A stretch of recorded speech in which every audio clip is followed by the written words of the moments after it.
Welcome, Eagles everywhere, to the Eagles Insider Podcast presented by Lincoln Financial Group. It's Thursday morning. I'm Eagles Insider Dave Spadaro at the NovaCare Complex. It's been a busy week for the Eagles, and the guy with me here has been the architect of all of the happenings. The Eagles getting down to 53 men on Tuesday, modifying things on Wednesday, and Eagles General Manager Howie Roseman here to talk about it on Thursday. How are you, buddy? Dave, how you doing? Nice I'm good. To see you. How are you doing?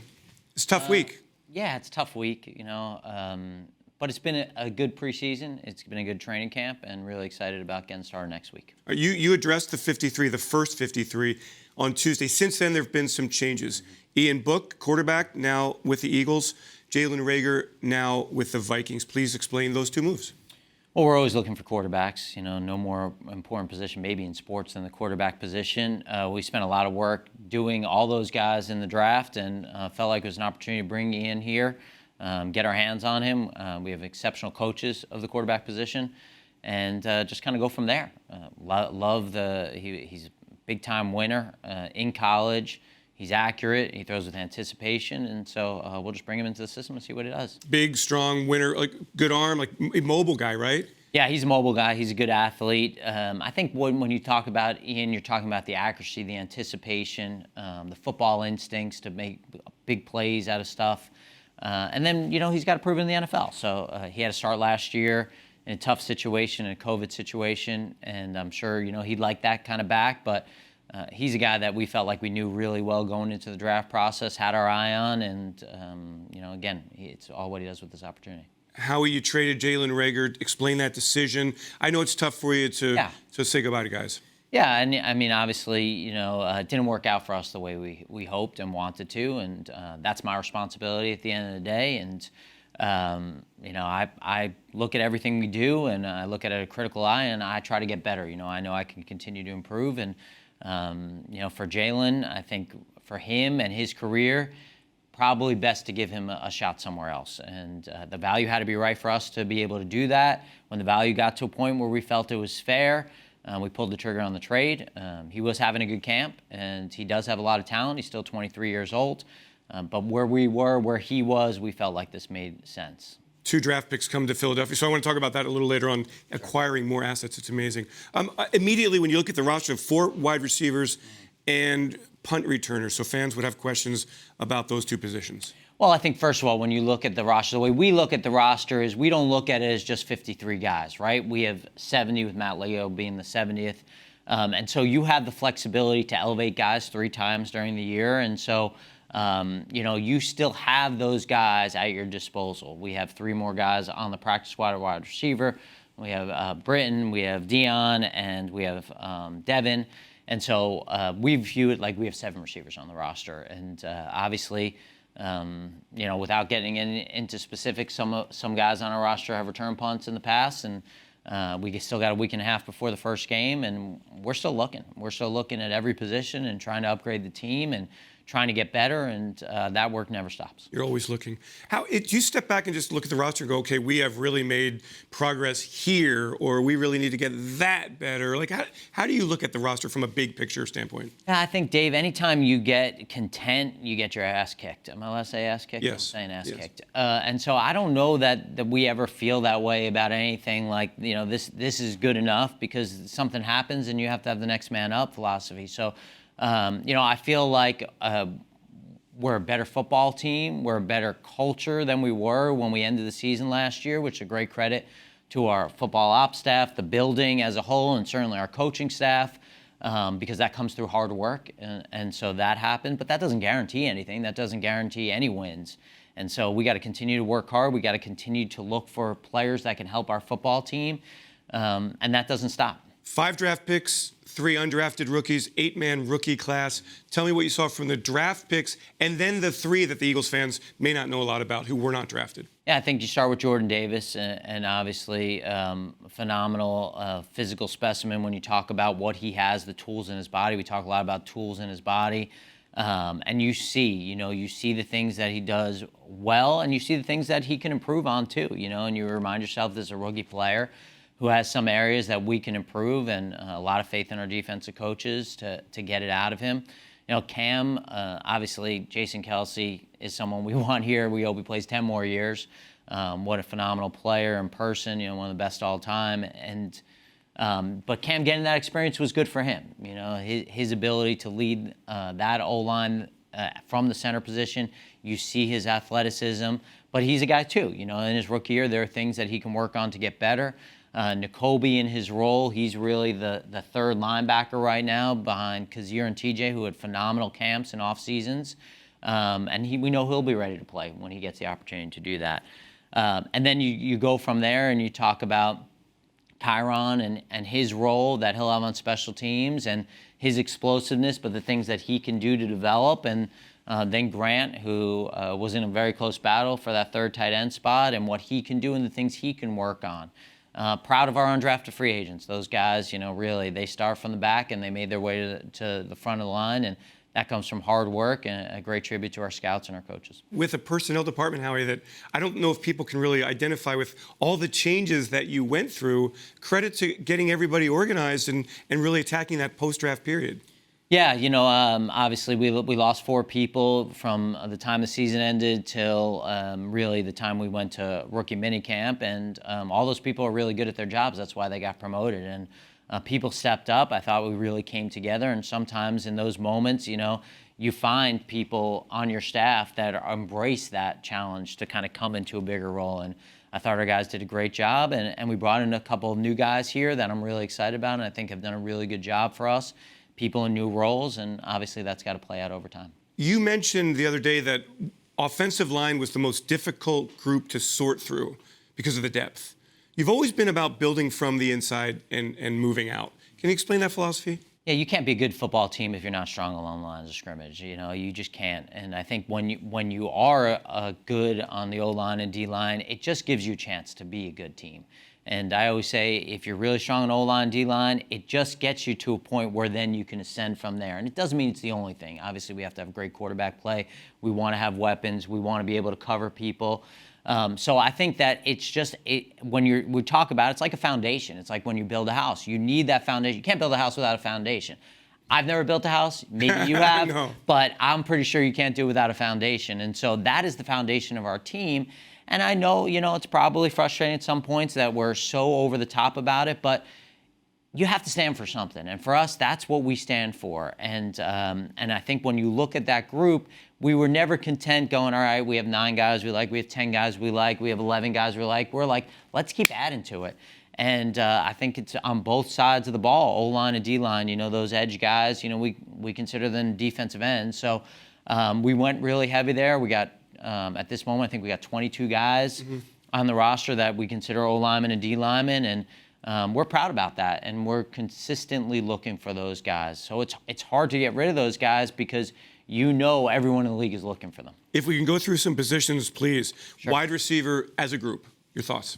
Yeah, we've gone through a lot of change at that position over the last couple of years, and I feel like those guys have an opportunity to really make a difference for our football team. You know, obviously, AJ's everything we were looking for when we traded for him, and it starts with his work ethic. You know, the guy wants to be great at practice, and you see it whether we're practicing against our own team or whether we're practicing against other teams, and really excited for what he's going to do, and I know our fans are going to love AJ Brown. And you know, I don't think you can talk enough about Devontae and the jump he's made from year 1 to year 2, and what a special person and player he could be for this team for a long time. And sometimes we forget about Quez and the big plays he has made. And when you talk about AJ and Devontae, obviously he's got a role too. I mean, he's so explosive. He's so fast. He's got great hands. He's got great length.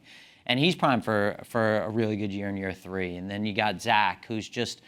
you know, Coach said it this morning, he's like our hockey goon. You know, like this guy is so tough, so physical. He'll play special teams. He can play inside or out. And, you know, I think when you watch Zach, you realize he's got a feel as a receiver too. So those are the 4 guys we have right now. Obviously, we got 3 other guys on our practice squad that are ready. Defensive line gets Brandon Graham back. Jordan Davis comes in. Hassan Reddick, edge. Kyron Johnson, edge. Looks really promising. Yeah, we got to go out and play, obviously. But when you talk about BG, you know how important he is to our football team, how important he is to our culture. And it's because of what kind of person he is, but also he's a heck of a player. And you feel his energy out there. You feel how explosive he is, not only with his lower body, with his upper body, how strong he is. And then you add that, to the guys that we have here, and we feel like those guys have a chance to really set the tone for our defense, and that's how we want to play. We want our defense line to set the tone. They're the first guys off the bus, and I think they serve that role really well. Interesting how you've rebuilt the secondary. Bradbury, CJ now. Marcus Epps is the grandfather at safety. Let's talk about some of the pieces and what you kind of foresee as the season opens. Yeah, I feel really fortunate to get Chauncey, obviously, here in the last couple of days. Went to the right college, as you know, and he's just got so much flexibility. And so that gives JG another option to do a bunch of stuff. We can't forget Slay. He really starts that group off. Huge part of our football team, Avante, just how much better he gets each year. And obviously, twitchy guy, explosive guy, great character player. So excited to have him. And then adding Bradbury, kind of different. You look at them, they're kind of like different flavors. They all do kind of different things, but all really good players. Zach McPherson, another guy who took a step, we feel like, from year 1 to year 2. So you have him as another outside corner, and then we have some young guys. We traded for Josiah Scott. Obviously, Josh Jobe is the guy who made this team, and excited for what he can develop into and the role that he'll have on special teams. And then the safety position.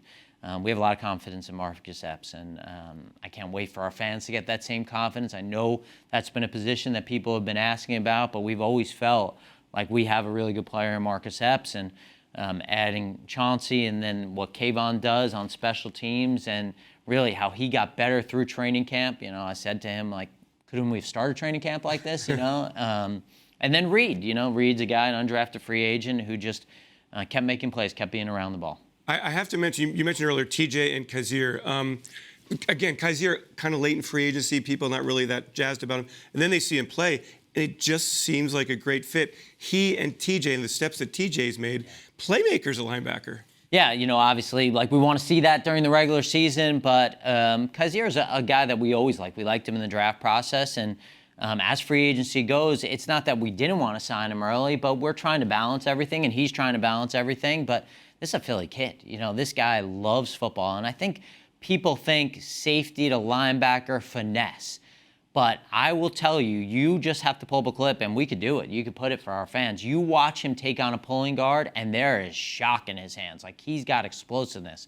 This guy is not a finesse guy. And TJ, what a great story. Great job by our scouts finding him, getting him as undrafted free agent. We had him as a draftable guy. And then everyone's kind of got questions. And as he goes, he just gets better and better and better. Instinctive leader. He plays fast. It doesn't matter what his 40 time says, because he's so instinctive that he can get to the ball. And so excited for him and his opportunity to kind of be the starter from day one and take it and run with it. I'm going to wrap it up. And I'm not sure how I'm going to ask this question, but I'm so fascinated by trading JJ to Seattle for Ugo, and then Ugo gets traded to Tennessee for a draft pick. That draft pick becomes part of potentially the deal that brings CJ to Philly. Like, every asset matters. You feel like you really maximized your assets? I guess that's the question. Do you feel like you've maximized the assets really well in this offseason, in this preseason? Yeah, I think I think more about the fact that maybe some of the assets that haven't worked out for us and how we can do better in those ways, as opposed to maybe things that turned out for us. And I think that's how you have to do it to get better. And so for us, we kind of look at it and say, what happened with the players that didn't go well, and how can we do a better job there? We're never going to be perfect, but we're going to try to. And so when I look at kind of things like that, really, I feel fortunate to have the relationships with the GMs in those moments and have honest conversations and say, hey, can we do this? And those conversations are quick in terms of just value. All of us, you talk about like John Schneider in Seattle, you talk about John Robinson in Tennessee, guys who have been doing this for a long time, and we have relationships where we can pick up the phone and say, hey, does this work? Does this make sense? And sometimes it's them calling me, sometimes it's me calling them. But I feel fortunate to have those relationships where you try to find win-win situations with guys. And so, as that went, I saw, obviously JJ's on their practice squad, a chance to develop. I saw Amadi made their roster. And so hopefully it works out for them, it works out for us, and everyone feels pretty good about it. But can I say that you've improved the roster, really feel good about what this team is, and at the same time, you've added assets.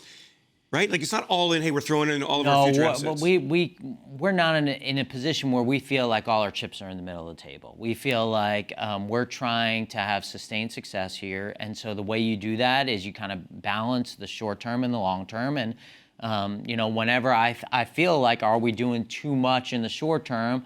It makes me feel good to look at my board and see there and go, all right, we got multiple first-round picks, we got multiple second-round picks. We have a couple extra mid-round picks, because we're going to need that talent. We're going to need that cheap labor, and I have a lot of confidence in our process to pick players in the draft. I know it hasn't been perfect, but I know we're getting better there, and we're going to continue to get better, and we're going to do a good job in April as well with the staff. Last one, how excited are you? Detroit in 10 days here. Season's ready to go. Dave, I'm so excited for this season. I'm so excited for our guys to go compete, and from my perspective, I love the competition too, no matter what I'm doing. They joke about, even in my house, my wife says all the time, can you stop making our kids compete about everything? But that's why I think Coach and I get along. Like, we like to compete. And so I'm excited to watch our guys, as someone who's proud of the team that we put together. Again, not saying we're perfect. We haven't won a game. But I can't wait to see those guys and our coaches in action. And I know how the season's going to go. I know there's going to be some really great times. I know there's going to be moments that all of us are kind of concerned about. But I think we're going to all stick together. We need our fans in this. We need our fans really bad, because we have the best home field advantage in the National Football League. And how exciting it is to think, obviously we focus on Detroit, but I can't wait to come back into that stadium for that Monday Night Football game. And we're all in it together, all of us. You guys, everyone out here right now who is doing this interview with us, our fans, our players, our coaches. Let's have a great year. Love it. Howie Roseman, thanks so much. Thanks, Dave.